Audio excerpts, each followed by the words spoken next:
Hello students, आज हम पढ़ेंगे हिस्ट्री 7th क्लास का और चैप्टर नंबर 1 पढ़ेंगे। चैप्टर नंबर 1 ऑफ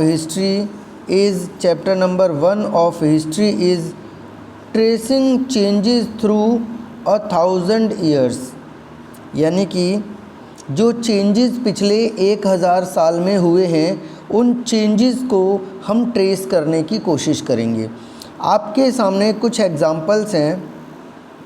ये आपके सामने एक मैप है। इस मैप में आपको कुछ चेंजेस दिखाई देंगे। A section of the world map drawn by geographer al इर्दीसी in 12th century showing the Indian subcontinent from land to sea, यानी कि एक जियोग्राफर थे जिनका नाम था अल अर्दीसी। उन्होंने इस मैप की रचना करी थी जिसमें उन्होंने उस समय के भारत के बारे में बताया था और इंडियन सब कॉन्टिनेंटल के बारे में बताया था अलोंग विद इट्स सी, इसके समुद्री तट के साथ। ये है इंडियन सब कॉन्टिनेंट और इसका समुद्री तट ये है। ये सारा का सारा समुद्री तट है, यानी कि समुद्र है, और ये इंडियन सब कॉन्टिनेंट है। अब देखिएगा, अगर हम देखें ध्यान से तो ये जो अरब जियोग्राफर अल इर्दीसी ने ये जो बनाया है, ये 1154 में बनाया है। 1154 ईस्वी में इन्होंने बनाया है। फिर इसके बाद से हमको एक और मैप दिखाई देगा जो कि 1720 में फ्रेंच कार्टोग्राफर ने बनाया था, और दोनों मैप्स के बीच में आपको कुछ डिफरेंसेस नज़र आएंगे। क्या डिफरेंसेस नज़र आएंगे? अल इर्दीसी के मैप में South India is where we would expect to find North India. Al इर्दीसी के मैप में साउथ इंडिया जो है, अल इर्दीसी के मैप में साउथ इंडिया जो है वो वहाँ पर दिखाया गया है जहाँ पर नॉर्थ इंडिया एग्जिस्ट करता है, और नॉर्थ इंडिया वहाँ दिखाया गया है जहाँ साउथ इंडिया एग्जिस्ट करता है। Sri Lanka is the island at the top, place name are marked in Arabic, और उन्होंने अरबी में ये सारे नाम लिखे हैं और उन्होंने श्रीलंका को टॉप पर दिखाया है। और आपको मॉडर्न ग्राफ से अभी आपको पता है मॉडर्न ग्राफ में क्या है। मॉडर्न ग्राफ में श्रीलंका जो है वो नीचे है। मॉडर्न ग्राफ जो है अगर आप पढ़ते हैं तो आपको मॉडर्न ग्राफ में ये दिखाई दे रहा है, ये है श्रीलंका, ये श्रीलंका तो नीचे है, श्रीलंका नीचे है। लेकिन अल अर्दीसी ने अपने मैप में श्रीलंका को ऊपर दिखाया था, इस तरफ सबसे ऊपर दिखाया था उन्होंने। अल अर्दीसी ने श्रीलंका को सबसे ऊपर, भारतीय सब कॉन्टिनेंट के ऊपर की तरफ दिखाया था जहाँ हिमालय पर्वत है। तो कुछ गलतियाँ हुई और उन गलतियों से बाद में शिक्षा ली गई और उन गलतियों को बाद में चेंज किया गया। अब आपको अच्छे से कुछ नाम के बारे में आज भी पता है, जैसे कि पहला नाम है कन्नौज, यूपी में है कन्नौज। उस समय पर कन्नौज को स्पेल किया गया था QANAUJ, कन्नौज, और आज का कन्नौज है KANAUJ, ठीक है। देखिएगा, लगभग 600 साल बीत गए हैं इस मैप को भी, during which the time information about subcontinental had changed considerably. This map seems more familiar to us. ये जो दूसरा मैप है जो फ्रेंच कार्टोग्राफर ने दिया है वो ज़्यादा क्लोज है जो आज का मैप है, यानी कि जो आज का मैप है 1760 वाला जो फ्रेंच कार्टोग्राफर ने दिया है वो आज की डेट में रेलिवेंट है, लेकिन जो 1154 में अल अर्दीसी ने दिया था वो आज की डेट में रेलिवेंट नहीं है। ठीक है, इसके बाद में हम ये पढ़ेंगे कि this map is used by European sellers.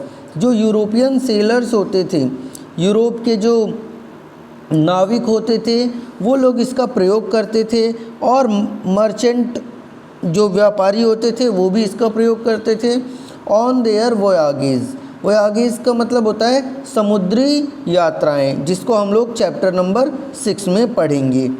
ठीक है, अब देखिएगा, equally important is the fact that science of cartography deferred in the two periods.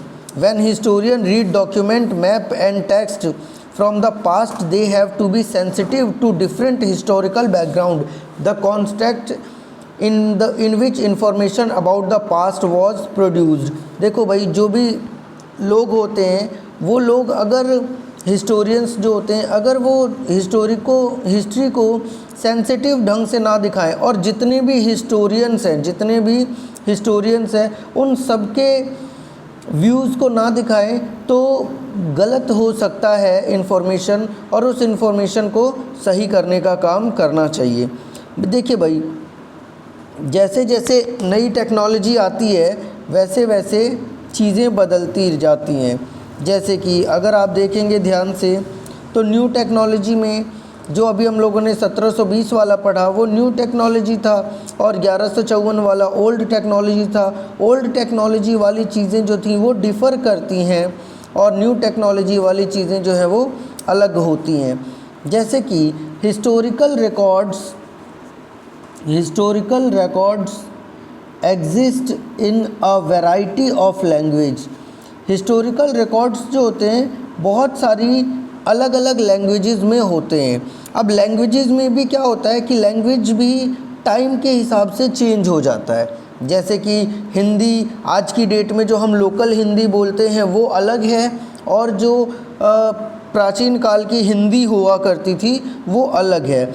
The difference is not just with regard to grammar and vocabulary, the meanings of the word also change over time. ये सिर्फ grammar की बात नहीं है, इसकी meaning भी change होती रहती है। Take the term Hindustan. चलो सबसे पहले हम बात करते हैं हिंदुस्तान की।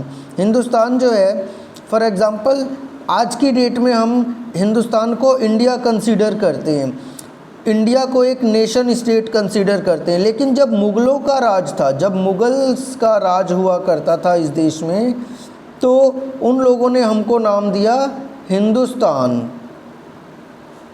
ठीक है, फिर जब ब्रिटिशर्स आ गए तो ब्रिटिशर्स ने क्या नाम दे दिया, ब्रिटिशर्स आ गए तो ब्रिटिशर्स ने हमको कहा इंडिया, ब्रिटिश वालों ने हमको क्या कहा, इंडिया कहा। अब नाम का मतलब डिफ़र हो सकता है, लेकिन प्लेस वाइज ये यही है। ठीक है, फिर 13th सेंचुरी में मिनहाज ई सिराज ने पर्शियन, ये राइटर थे, इन्होंने पर्शियन में लिखा। क्या लिखा पर्शिया में इन्होंने लिखा कि किस तरीके से पंजाब हरियाणा की जो ज़मीन है, जो गंगा और यमुना के आसपास की ज़मीन है, use to be term in the political sense. Political sense में अगर हम इसे देखें तो ये दिल्ली सल्तनत कहलाती थी। पॉलिटिकल सेंस में अगर हम देखें तो ये क्या कहलाती थी, दिल्ली सल्तनत कहलाती थी। क्यों? क्योंकि उस समय किसका राज हुआ करता था, मुग़लों का राज हुआ करता था। By contrast in the early 16th century Babur used Hindustan to describe geography and the flora and fauna of Indian culture. यानी कि भारतीय कल्चर को डिस्क्राइब करने के लिए, जैसा कि मैंने अभी आपको बताया कि जब मुग़ल आए तो मुग़ल ने हमको हिंदुस्तान नाम दिया, उससे पहले नाम था भारत। लेकिन जब बाबर आया 16वीं शताब्दी की शुरुआत में, तो बाबर ने क्या कहा, बाबर ने कहा कि भैया हिंदुस्तान है। Babur used Hindustan to describe the geography the fauna and the culture of inhabitants of the subcontinent. यानी कि बाबर ने क्या कहा, बाबर ने कहा कि भाई जो आपका नाम है, यानी कि जो जिस जगह पर हम लोग आज रह रहे हैं उसको बाबर यूज्ड हिंदुस्तान, बाबर ने उसको हिंदुस्तान शब्द से इंडिकेट किया। और बाबर ने और क्या कहा, इस जगह की ज्योग्राफी को, इस जगह के फौना को, इस जगह के कल्चर को। इस चैप्टर में हम और भी चीज़ें पढ़ेंगे जिसमें हम लोगों को ये बात पता चलेगी कि किस तरीके से और लोगों ने इसके बारे में बात की थी। अमीर खुसरो आए थे, अमीर खुसरो ने इसको हिंदुस्तान की जगह हिंद कहा था। अमीर खुसरो ने इसको क्या कहा था, हिंद। क्यों? क्योंकि हिंद महासागर जो है वो भारत के बिल्कुल ही नीचे है, इसीलिए इसका क्या नाम रखा, हिंद रखा। यानी कि अमीर खुसरो ने इसका नाम हिंद रखा जिस जगह पे हम लोग रहते हैं। While the idea of geographical and cultural entity like India did exist, the term Hindustan did not carry the political and the national meaning which we associate with it today। आज की डेट में India से consider किया जाता है, हिंदुस्तान बहुत कम लोग बोलते हैं। आप इसको इस तरीके से समझ सकते हैं कि हिंदुस्तान उर्दू में हो गया, इंडिया इंग्लिश में हो गया और भारत जो है वो हिंदी में नाम हो गया इसका, ठीक है। तो पॉलिटिकल एग्जिस्टेंस इसकी नहीं है, जो वर्ड हिंदुस्तान है उसकी पॉलिटिकल एग्जिस्टेंस नहीं है और जिससे हम लोग एसोसिएट करते हैं टुडे। यानी कि आज की डेट में हम लोग हिंदुस्तान नहीं बोलते हैं, आज की डेट में बच्चा बच्चा इंडिया ही बोलता है, ठीक है। आज की डेट के जो हिस्टोरियंस हैं वो केयरफुल होते हैं अलग अलग टर्म्स को बोलने के लिए, जैसे कि फॉरेनर्स, विदेशी, ठीक है। आप विदेशी बोल सकते हो, तो विदेशी का मतलब क्या है, विदेशी का मतलब एक ऐसा आदमी जो कि इंडियन ना हो। विदेशी का मतलब क्या, एक ऐसा आदमी जो कि इंडियन ना हो।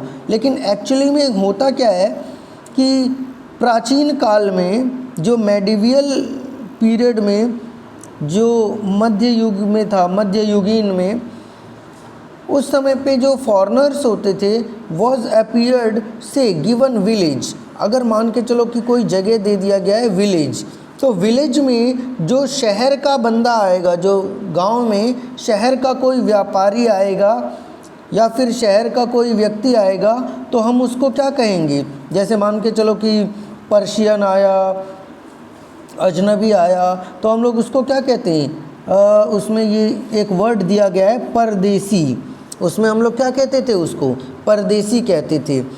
और उन लोगों को फॉरेनर भी कहा जाता था। गांव के जो किसान थे, but 2 peasants living in the small village were not foreigners to each other. लेकिन गांव के जो 2 लोग हैं वो आपस में एक दूसरे के लिए फॉरेनर नहीं है, क्योंकि उनका रिलीजियस बैकग्राउंड और कास्ट बैकग्राउंड एक जैसा होता था। Okay,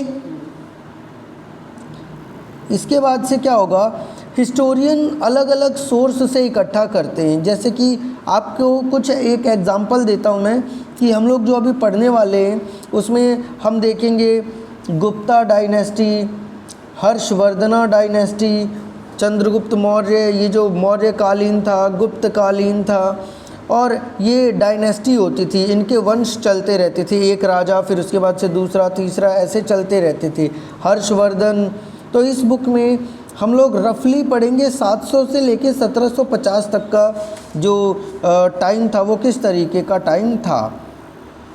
You will notice something continuity in the sources used by historian for the study this period.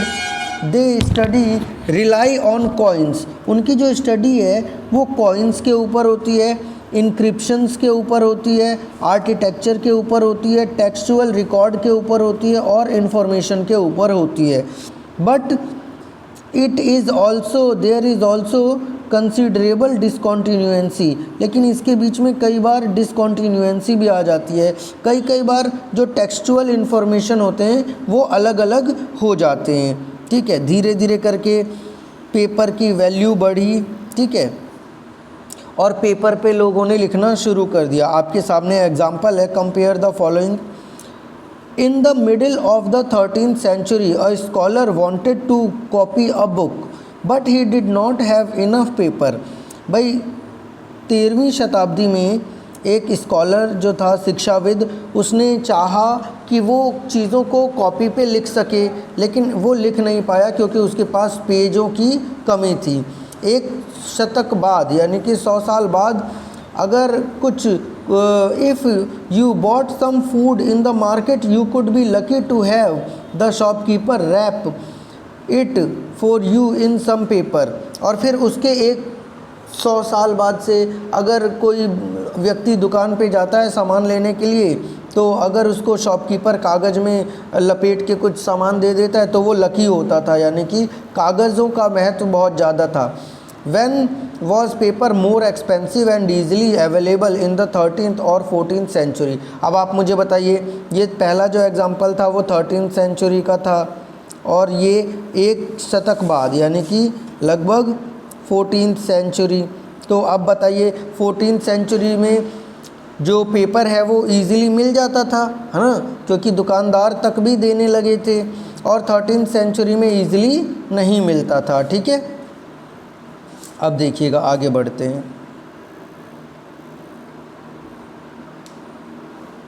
तो पेपर पर लिखने के लिए आर्चीव्स का इस्तेमाल किया जाता था, जिसको हम लोग library were placed in library and archives. Archives क्या होता था? आर्चीव्स के बारे में हम पढ़ते हैं। A place where document and manuscripts are stored. एक ऐसी जगह जहाँ पर डॉक्यूमेंट और मैन्यूस्क्रिप्ट्स को रखा जाता था। Today all the national and state governments have archive where they keep all their old official record and transaction. आज की डेट में जितने भी लोग हैं सरकारी यानी कि स्टेट गवर्नमेंट हो या सेंट्रल गवर्नमेंट हो, अपने ओल्ड रिकॉर्ड्स को रखने के लिए आर्चीव का इस्तेमाल करते थे। पुराने टाइम पर भी मैन्यूस्क्रिप्ट्स को, जो मैन्यूस्क्रिप्ट्स होते हैं वो कलेक्ट किए जाते थे अमीर लोगों के द्वारा, नेताओं के द्वारा, मोनेस्ट्रीज़ के द्वारा एंड टेम्पल्स और मंदिरों के द्वारा कलेक्ट किए जाते थे। इसके बाद से और भी जगहें होती थी जहाँ पर प्रिंटिंग प्रेस जो था वो नहीं होता था, और प्रिंटिंग प्रेस ना होने की स्थिति में उनको कागज़ों पर लिखना पड़ता था, और कागज़ों पर लिख कर के ये अलग अलग प्रकार के मैन्यूस्क्रिप्ट्स को प्राप्त करते थे। एक पेंटिंग हमको दी गई है, जिस पेंटिंग में हमको ये बताया गया है कि एक व्यक्ति मैन्यूस्क्रिप्ट लिख रहा है, जो कि painting 10.5 centimetre by 7.1 centimetre in size है। उसका साइज़ 10.5 सेंटीमीटर लेंथ है उसकी, और 7.1 सेंटीमीटर उसकी ब्रेड्थ है। और इसी को हम लोग क्या कहते थे? मिनिएचर कहते थे। और इसी मिनिएचर पेंटिंग को उस समय पे इलिस्ट्रेट किया जाता था, और इसको इलिस्ट्रेट करके सबको, जो समाज के अलग अलग अंग होते थे, जिसके द्वारा लोगों तक ये बातें पहुंचाई जाती थी। ठीक है, फिर इसके बाद से हमारे पास कुछ एग्जाम्पल्स हैं। आप देख सकते हैं कुछ लिपियों में कुछ लिखा हुआ है, हमें ये समझ में नहीं आ रहा है, लेकिन इतना ज़रूर समझ में आ रहा है कि ये वाली जो लैंग्वेज है ये उर्दू या अरबी है। जिस पे मैं रेड कलर से मार्क कर रहा हूँ, ये उर्दू है या अरबी है। ओके, और ये जो है लैंग्वेज है ये हमको समझ में नहीं आ रही है। ठीक है, ये अलग तरीके की लैंग्वेज हो सकती है। ये डिफरेंट काइंड ऑफ लैंग्वेजेस हैं जो अरेबियन और पर्शियन लैंग्वेजेस हो सकती हैं। फिर ये 14वीं शताब्दी के अंतर्गत एक व्यक्ति थे जिनका नाम था ज़ियाउद्दीन बरानी। ज़ियाउद्दीन बरानी ने अपनी एक किताब लिखी थी जिसमें उन्होंने chronicle first 1356 and another vision after 2 years later to differ from each other, but historian did not know about the existence of the first version until 1960s. It remained lost in the large library collections. 1960s तक हमको ज़ियाउद्दीन बरानी के बारे में कुछ नहीं पता था कि 1356 में उन्होंने क्या लिखा था, लेकिन बाद में ये हमको पता चल गया, यानी कि 1960 के दशक के बाद हमको पता चल गया। इसके बाद से अगला टॉपिक मैं आपको नेक्स्ट वीडियो में बताऊंगा। तब तक के लिए goodbye students, have a nice day.